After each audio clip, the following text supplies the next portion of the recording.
Uma das partes essenciais na sua preparação para concursos públicos é a revisão dos conteúdos já vistos. Nessa aula faremos uma revisão sobre sistemas operacionais.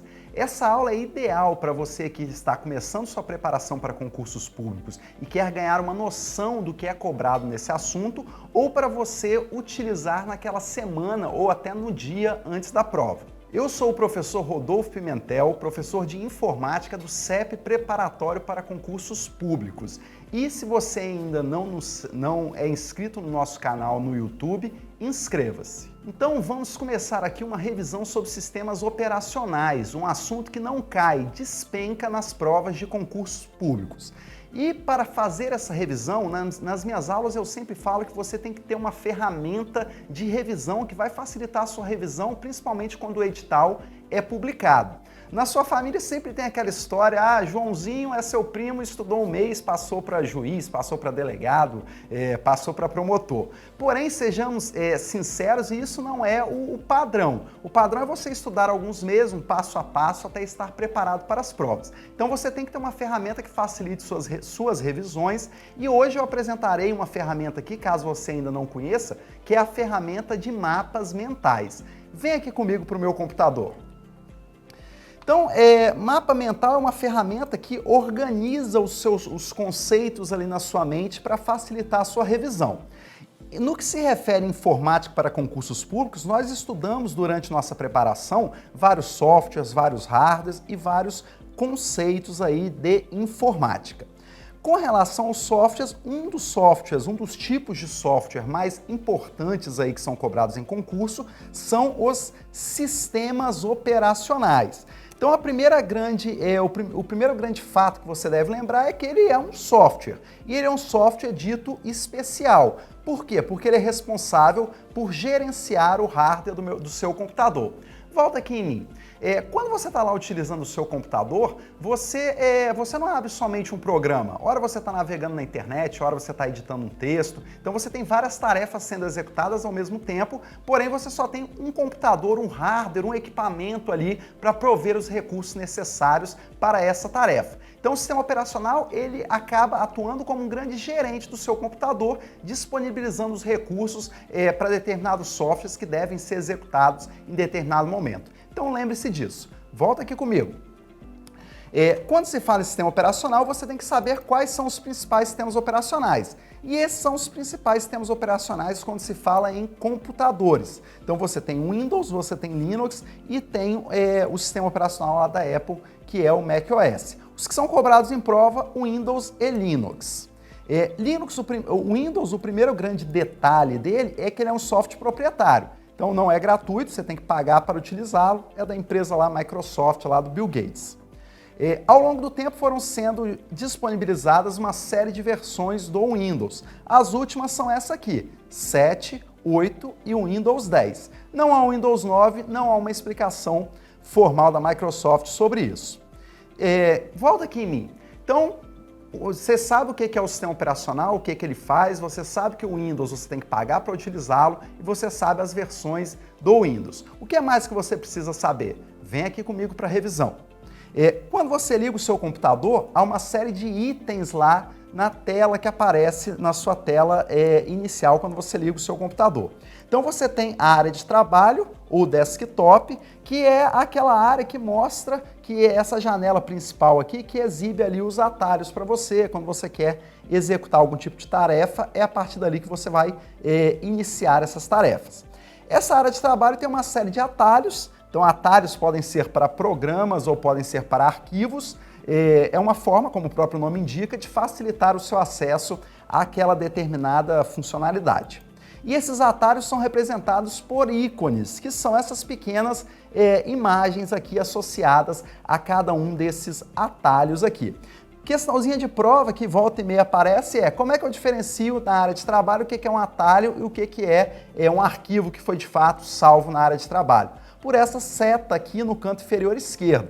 Então isso aqui já caiu várias vezes em prova. Lembrar disso aí, repare que aqui você tem essa seta e aqui, por exemplo, você não tem, porque é um arquivo que já foi disponibilizado ali na sua área de trabalho. E você também tem essa barra de tarefas, que é essa barra aqui na parte inferior da sua tela.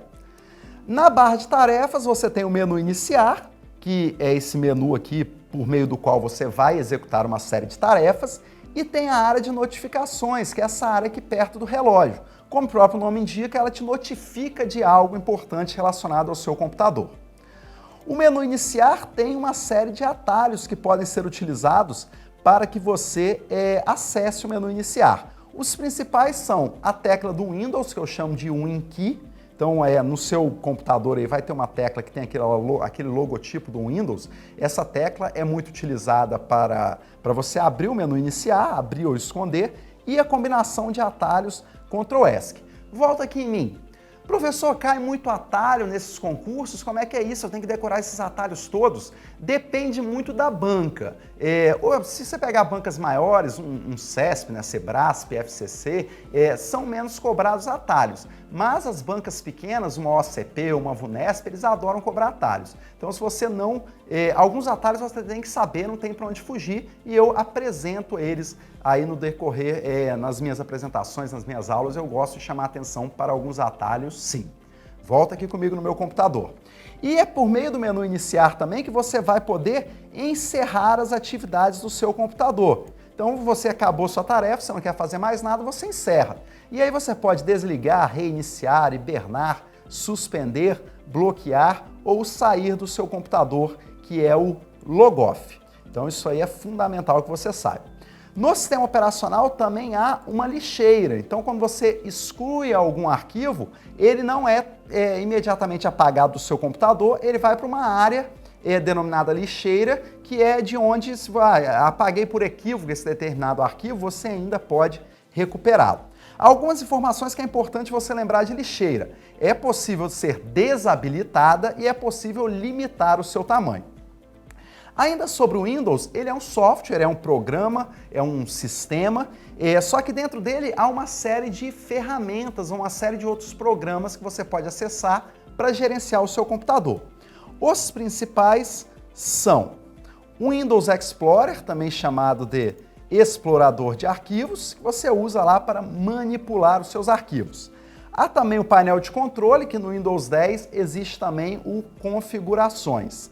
Bloco de notas, que é um editor de texto simplificado, então você vai fazer uma anotação básica, você pode usar o bloco de notas. Paint, que é uma ferramenta de desenho bem básica ali, mas que também existe dentro do Windows.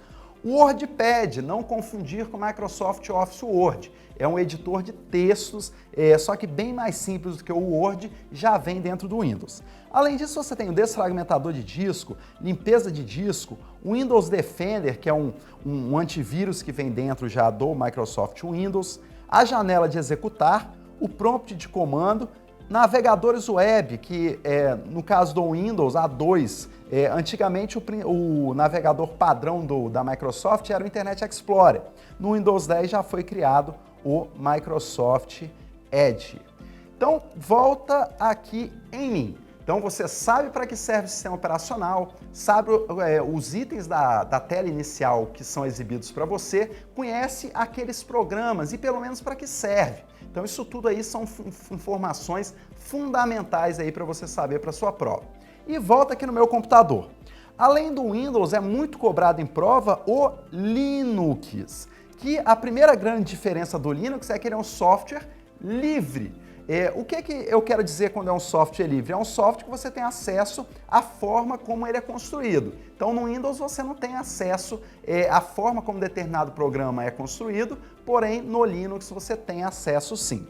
No Windows você tem versões, no Linux você tem distribuições, então é um nome um pouco diferente. Os principais exemplos aqui de distribuições Linux são Ubuntu, OpenSUSE, Debian, SUSE, Red Hat e Mandriva, são os principais exemplos aí de distribuições. O Linux também tem interfaces diferentes, as principais são GNOME e KDE. E assim como o Windows, há uma série de programas lá dentro dele, os principais são o Nautilus, que é um gerenciador de arquivos, E há também um terminal. Nas minhas aulas eu sempre chamo atenção para isso, porque você pode interagir com o Linux por meio de comandos, digitar comandos, e isso você vai digitar esses comandos no terminal, e é importante lembrar esses comandos aqui, o ls, o cd, o pwd, o rm, o su e o sudo. É fundamental também que você saiba para que servem esses programas também. Ainda quando se fala em sistema operacional, você tem que falar em sistema de arquivos, que é a forma como os dados estão armazenados no disco do seu computador. No caso do Windows, são dois principais, FAT e NTFS. E no caso do Linux, os principais são o ext. Outro detalhe quando se fala em sistema de arquivos é que a partir do Linux você enxerga as pastas do Windows, mas a partir do Windows você não enxerga as pastas do Linux. E outro termo interessante ainda quando se fala de sistemas operacionais é a parte do boot, que é a possibilidade de você ter um computador com 2 ou mais sistemas operacionais instalados dentro da mesma máquina. Quando isso ocorre, você tem que ter um programa que vai gerenciar qual sistema operacional que você vai usar. Nesse caso, são 3 os principais aqui. No caso do Windows, é o gerenciador de inicialização e no caso do Linux, é o Grub ou o Lilo. Volta aqui em mim. Então, viram aqui, para você que não conhecia essa ferramenta de mapas mentais, como ela é uma ferramenta legal para a sua revisão, você vai abrindo ali, criando uma tópico por tópico, você vai abrindo e aquelas informações vão se organizando mais fácil ali na sua mente, facilita a sua memorização. Espero que você tenha gostado dessa aula. Todo esse conteúdo de forma bem aprofundada a gente trata no projeto Passar Online. Clique no link aí para conhecê-lo melhor.